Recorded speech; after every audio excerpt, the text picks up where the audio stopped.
வானத்தையும் பூமியையும் அதில் உள்ள எல்லாவற்றையும் படைத்த என் அருள்நாதர் ஆண்டவராகிய இயேசு கிறிஸ்துவின் இனிதான நாமத்தினால் உங்கள் யாவரையும் இந்த நேரத்தில் வாழ்த்தி வரவேற்கிறேன்.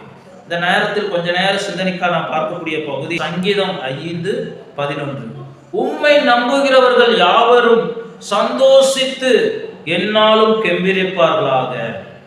உம்மை நம்புகிறவர்கள் யாரை நம்புகிறவர்கள் என்றால் இயேசு கிறிஸ்துவை நம்புகிறவர்கள். அவரை நம்பி அவர்தான் தெய்வம் என்றும் அவர்தான் உண்மையான தெய்வம் என்றும் அவருக்காக ஜீவிக்கிறவர்கள், அவரை முழுமனதாய் நம்புகிறவர்கள் யாவரும் எப்படி இருப்பார்கள் என்றால் சந்தோஷித்து கெம்பீரிப்பார்களாக. என்னாலும், ஒரு நாள் மட்டும் இல்ல, ஒரு நாள் சந்தோஷம் அல்ல, ஒரு நேரம் சந்தோஷம் அல்ல, குறிப்பிட்ட பண்டிகைக்கு மட்டும் சந்தோஷம் அல்ல, என்னாலும் அவர்கள் நம்ப ஆரம்பித்த நாள்ல இருந்து அவர்கள் அந்த பூமியில வாழ்ற வரைக்கும், முடிவு பிறந்த வரைக்கும் கம்பீர்ப்பார்கள். அல்லேலூயா. அந்த சந்தோஷத்து என்பது உள்ளத்திலிருந்து உண்டாகிற சந்தோஷம். அவரை நம்புறவர்கள் என்ன பண்ணுவாங்க? அவரை தேடி அவருடைய பாதத்துல வந்து அவரை வணங்கு, அவரை ஆராதிப்பாங்க.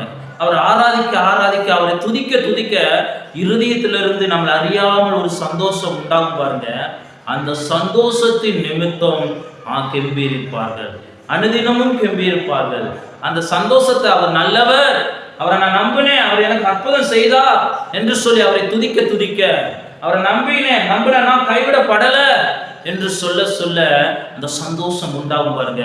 அந்த சந்தோஷத்தின் நிமித்தம் அனுதினமும் அவர் கெம்பீரிப்பார்கள். அதனால இதை கேட்டுக்கொண்டிருக்கிற எனக்கு பிரியமானவர்களே, நீனும் சந்தோஷித்து என்னாலும் கெம்பீரிக்க வேண்டும் என்றால் அவரை நீ நம்பணும். அவர் செய்வாரா? அவர் செய்ய மாட்டாரா?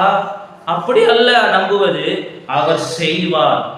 அல்லேலூயா. இந்த யோபு, இன்னைக்கு நான் படிச்சேன், யோபு சொல்றார் பாருங்க, கர்த்தர் கொடுத்தார், யா கர்த்தர் எடுத்தார், கர்த்தருடைய நாமத்துக்கு ஸ்தோத்திரம். இயேசு தேவனை குறித்து ஒரு குறையும் சொல்லல, நாவல இருந்து ஒரு பாவம் செய்யல. கர்த்தர் கொடுத்தார், கர்த்தர் எடுத்தார், கர்த்தருடைய நாமத்துக்கு ஸ்தோத்திரம் என்று சொல்லி துதிக்கும் பொழுதுதான் அவன் கடைசியாக சந்தோஷித்து என்னாலும் கெம்பீரமாய் இருக்கும்படி தேவன் அவனை ஆசீர்வதித்தார். அதுதான் நம்பிக்கையான வார்த்தை.